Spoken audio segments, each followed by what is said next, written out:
While he was still speaking, Judas, one of the 12, arrived.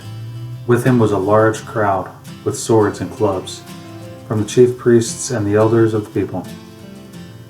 Now the betrayer had given them a sign, saying, "The one I will kiss is the man. Arrest him." At once he came up to Jesus and said, "Greetings, Rabbi," and he kissed him. Jesus said to him, "Friends, do you know what you are here to do?" Then they came and laid hands on Jesus and arrested him. Suddenly one of those with Jesus put his hand on a sword, drew it, and struck the slave of the high priest, cutting off his ear. Then Jesus said to him, "Put your sword back into its place, for all who take the sword will perish by the sword. Do you think that I cannot appeal to my Father, and he will at once send me more than 12 legions of angels? But how then would the scriptures be fulfilled which say it must happen in this way?" At that hour Jesus said to the crowds, "Have you come out with swords and clubs to arrest me as though I were a bandit? Day after day I sat in the temple teaching, and you did not arrest me. But all this has taken place so the scriptures of the prophets may be fulfilled." Then all the disciples deserted him and fled. Welcome to this final leg of our journey in this wilderness of Lent, as we look for the blessings that God has for us in the wilderness spaces of our lives. Today we come to that final blessing on Holy Week, the blessing of freedom. Freedom that we find in this journey. And we find this freedom in an unusual place today as we move towards the end of Holy Week, as we move tomorrow into Maundy Thursday and the celebration of the Last Supper, and then, of course, Good Friday, Jesus' crucifixion, death, and burial. And then Easter, our celebration of the resurrection. But in light of all of that, we find freedom not only in the resurrection in Easter, but also in the unlikely story of Gethsemane. And in particular, the arrest of Jesus in that garden. After he has spent time in prayer, literally sweating drops of blood as he is agonized over what is to come, begging the Father to allow this cup to pass from him, and yet, nevertheless, not his will, but God's be done. And so we learn this lesson of surrender, and in that surrender, he was able to give himself fully.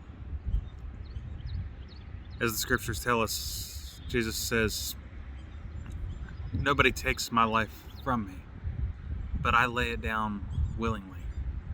And as we come to this scene of the arrest, when Judas brings the soldiers, brings them to arrest him, to betray him, when Peter pulls out his sword and cuts off the ear of one of the servants, trying to protect and defend Jesus with all of his strength, we find that freedom comes in a different kind of form. See, Jesus theoretically could have escaped. Jesus could have fought back. Jesus could have freed himself and prevented all of the horrors that would come in the next few days.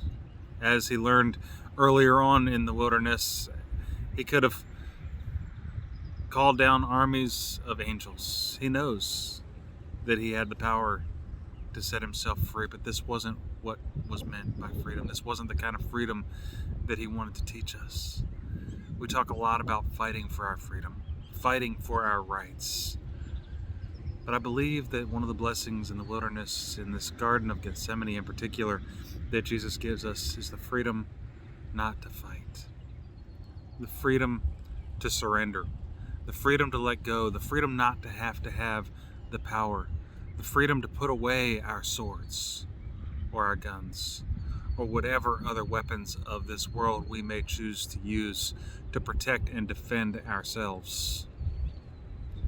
For as Paul writes, the weapons we fight with are not the weapons of this world. And so we are free only when we surrender, when we lay down our lives, when we put away our swords. And I would contend that Jesus on that cross was more free in that moment than anyone else in human history. Why? Because he wasn't needing to be held captive by his fear of death.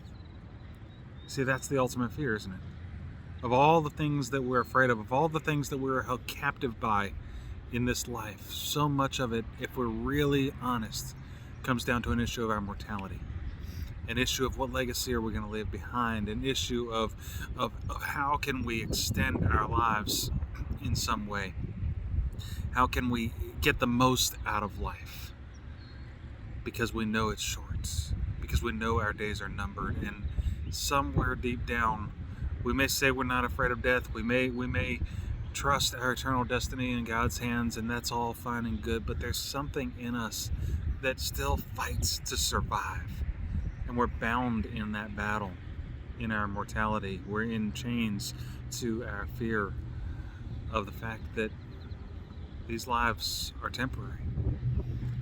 And on that cross, as Jesus gave himself willingly, as Jesus completely surrendered, as Jesus laid down his life for the sake of the world, he shows us what true freedom looks like. Not the freedom to fight for ourselves, but the freedom to lay down our lives for others. The freedom to give up ourselves and our selfish desires and our own will. That's what he shows us in Gethsemane. And friends, that is the ultimate freedom. We may not be free to kill and to fight and to argue and to fight all the ways that the world teaches us to battle for our rights, but we are free to love. We're free, maybe not to kill, but we are free to lay down our lives. And friends, there is power in this surrender. There's power in letting go and trusting ourselves fully to whatever God has for us. To know that the cross is not the end. To know that death does not have the final word. To know that the grave has been defeated. And as a result, there is nothing to fear. No one can control us with the powers and the weapons of this world, because we are free in Christ. Our freedom doesn't come hiding behind a gun, or hiding behind a wall, or in Peter's case, behind a sword. Our freedom doesn't come by fighting back or by running away. Our freedom comes when we surrender. When we give ourselves fully for the sake of love, even the love of our enemies. When we can hang on our own crosses and pray as Jesus prayed, Father, forgive them, for they know not what they do. Friends, this is freedom. And so I ask you today, what are you holding on to so tightly? What are you struggling to surrender? As with one hand you raise to God in praise, but the other hand you hold in that fist and say, yeah, but I gotta hold on, I gotta protect, I gotta defend. Whatever is clenching that fist is the place in our lives where we are not truly free.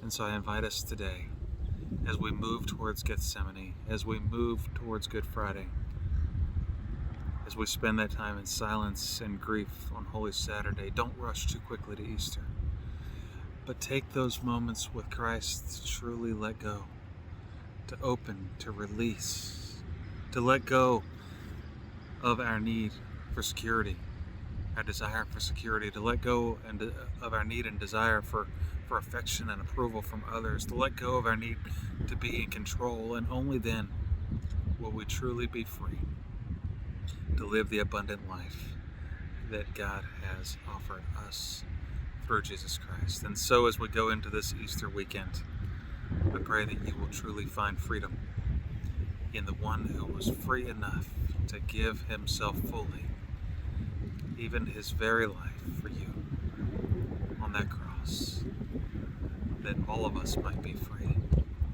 for all eternity, to live and to love without condition as God has loved us. Blessings and peace.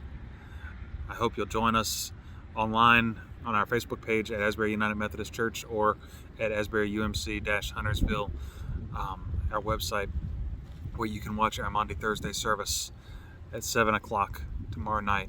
We're going to be looking at Judas specifically and his response after what happened in Gethsemane. and taking communion together. And so if you're watching at home, be sure to have some elements, some grape juice, some wine, some bread. And so we look forward to celebrating the rest of Holy Week with you and our Easter weekend together. Blessings and peace. May you truly be blessed in this wilderness journey.